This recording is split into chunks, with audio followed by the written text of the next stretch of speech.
Well, hello there. It is that time again. All right, enough of the funny stuff.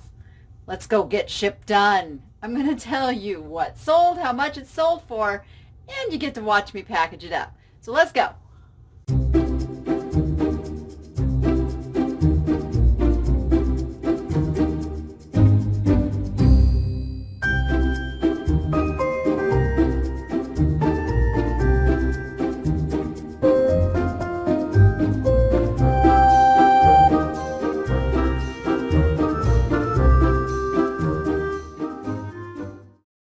Okay, we have quite the assortment. Some challenging items, mostly glass and breakables, with one quite easy little guy here, a belt. This is a belt by Brighton, as you can see there. It's nice quality. I like this belt.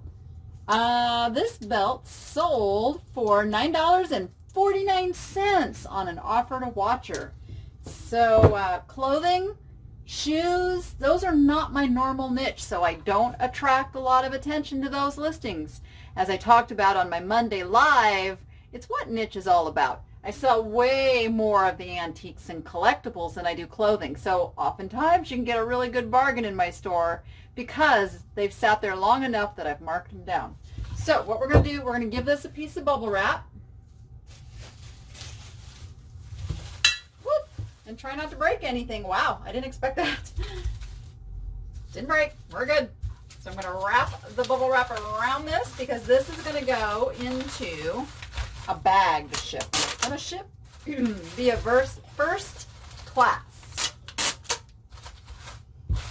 because it's going to be under 16 ounces. So that is going to go in the padded envelope like so. Like so, like so, and we are one down of all the things we have to ship today. So, next, everything is breakable. Everything needs some extra care in packaging, but we're going to go with this. Is probably one of the easiest. This is actually something I picked up thinking maybe, just maybe, it could be fire and light. What this ends up being is Fenton swirl. Fenton swirl. It's got a texture on the back. Still a beautiful piece, right? I bought it at a price that even if it wasn't fire and light, I could do okay on. As it would turn out, this sold for $29.99. So we are going to package that up.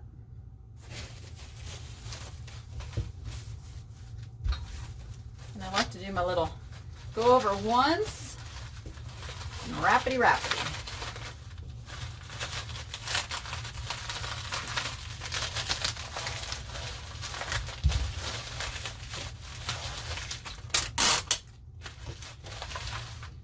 This is going to go in a number 4. This is the USPS number 4 box. So let's go get some peanuts and package this up. Okay, there we go.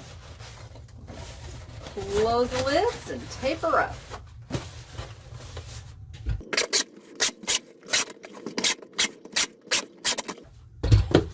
And our Fenton is done. Next, I'm going to do this little set here. It is sadly only 3 plates with no teacups, and then the cream and sugar. I'm sure somebody probably bought it for the cream and sugar, but you can see it is hand-painted, made in Japan. Which one has a good mark? Sometimes these marks get a little smudgy. They're all a little smudgy, but you can see there's the mark on the back. I don't know who did it. I just described them as lusterware with moriage, which is that little raised beaded texture along here.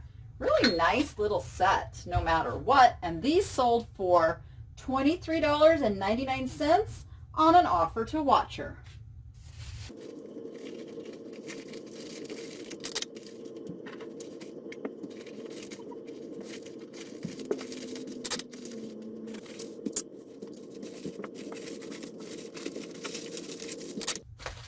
Okay, all of our pieces are bubble wrapped, and now those are going to go in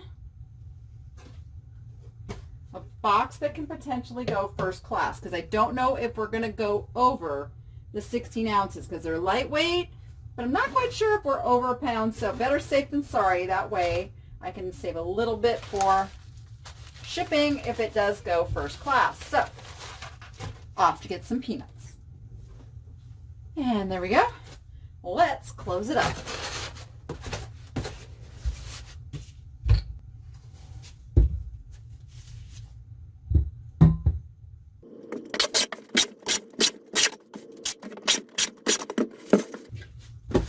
Voila!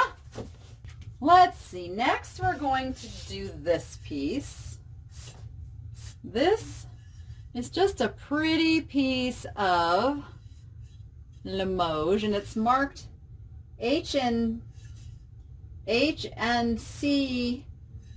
France. So you kind of have to look up your mark and know that that's a Limoges mark. Of course, I show it to the customer. This sold for $14.99 on my 25% off sale. Let's bubble her up.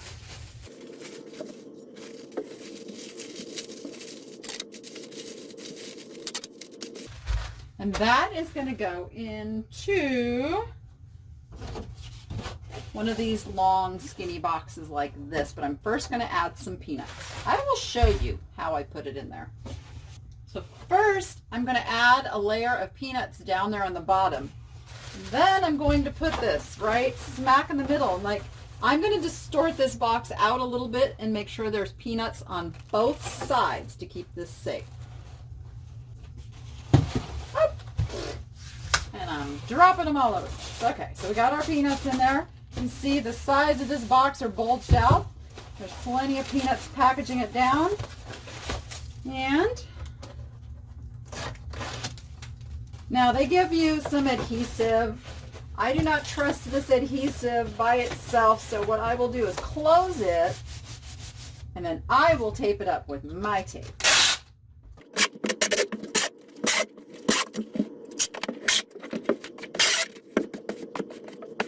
There we go. All right, we are down to some interesting stuff here, like the hand. The hand sold for $29.99 on an offer to watcher. I originally had it listed for $39.99, and not marked, but this is an absolute perfect calico pattern, or a chintz. So that is what we called it. Bubbles first.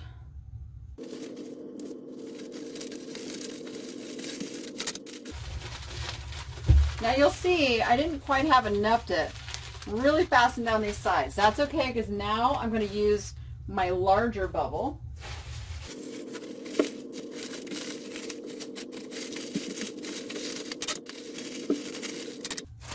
And I'm even going to give this one my larger bubble. Just for a little extra protection on those fingers.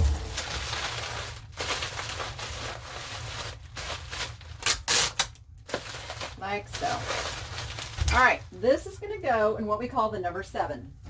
The number 7 is this one with they call the large mailing box. Not flat rate, they just call it the large mailing box. All right, let's get it some peanuts. Here we go.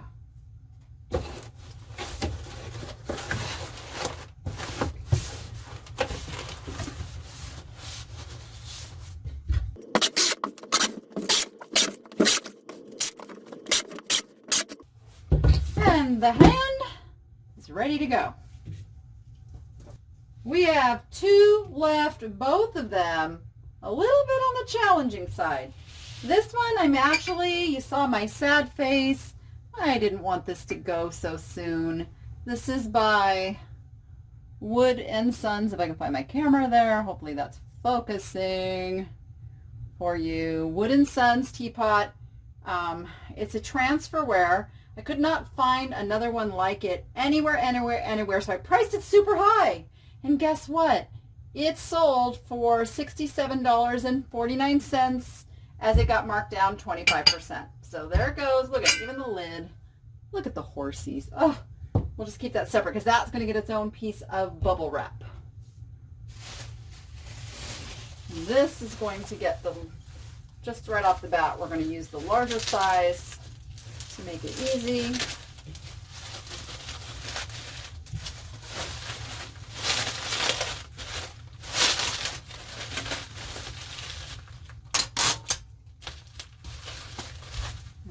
piece for the lid.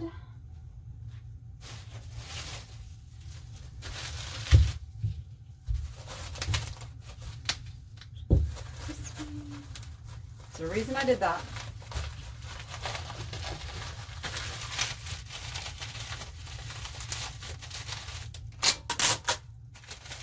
Because the lid's getting inverted onto there, and then we're going to use another piece of bubbly bubs.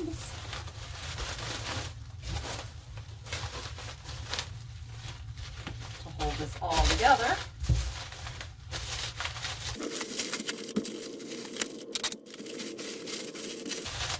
Kind of moving this over here to the front to protect that spout a little more.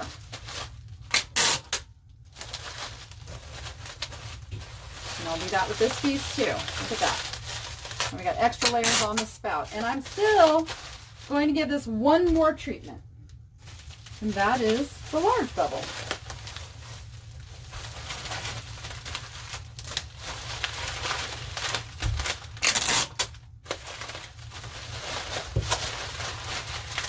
Now the only problem I run into when I'm putting this large bubble on is the box size that I chose. I may end up having to find a bigger box. But let's see. My plan was to put this into a number 7, which is the large mailing box.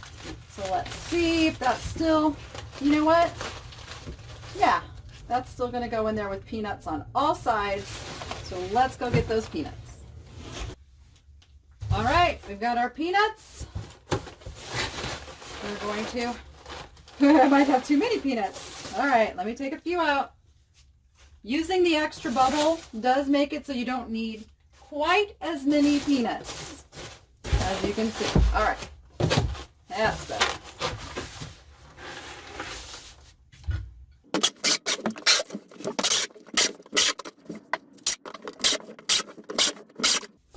And there we go. I feel really good about that now. I mean, I still am sad it's going, but I'm hoping it'll be loved and appreciated as much as I loved and appreciated it. So it's on its way. And last but not least is this really cool piece of chalet glass out of Canada. It is a finger vase. You can see like the little fingers there. This piece, there's the pontil on the bottom. This piece sold for $55.99 on an offer to watcher.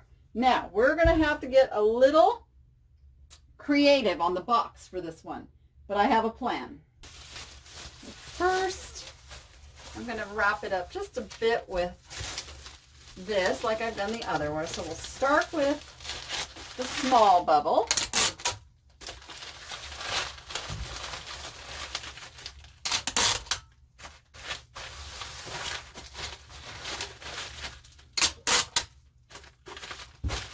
And then we're going to add some bigger bubble.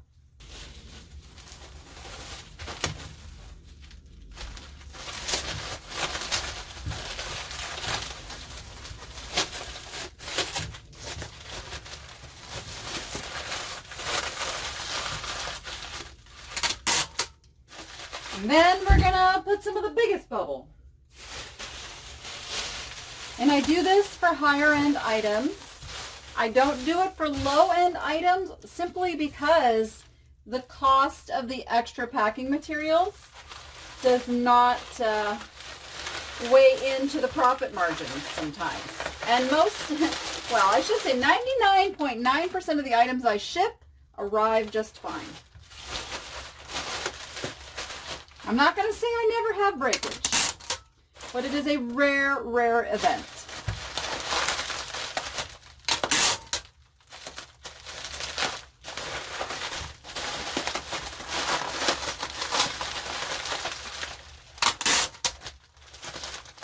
Whoops, not long enough. Much more tape. There we go. All right, there's our package. Now, I found this box that is so sturdy. I just love it. It's almost like having a double box. This is I don't know, it's like double corrugated, so I really wanted to go with this box. The problem is, this box is just that much too short, but if I put the flaps up, we're looking good. So we're going to do a little Franken-boxing, but first I'm going to put some peanuts in there so we have our base. All right, there's my base layer. And now you got to remember, we don't want to go too big of a box because you don't want to go oversized. You don't want to go into that over that 1 cubic foot that then puts you at a monster amount of shipping. So we're going to take this, and this actually happens to be 10 by 10 by 10, 10 by 10 by not 10, 10 by 10 by, I didn't measure this yet, and we're going to put a 10 by 10. Because a 10 by 10 works. So,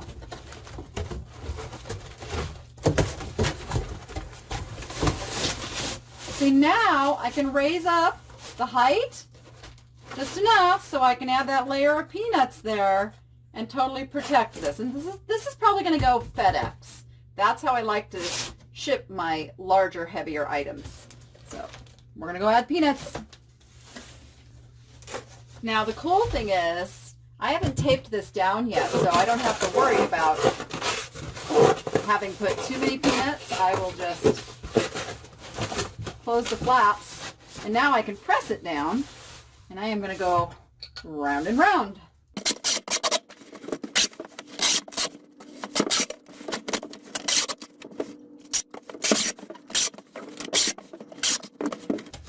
I'm kind of off the table because I'm going to go round and round on this part right here.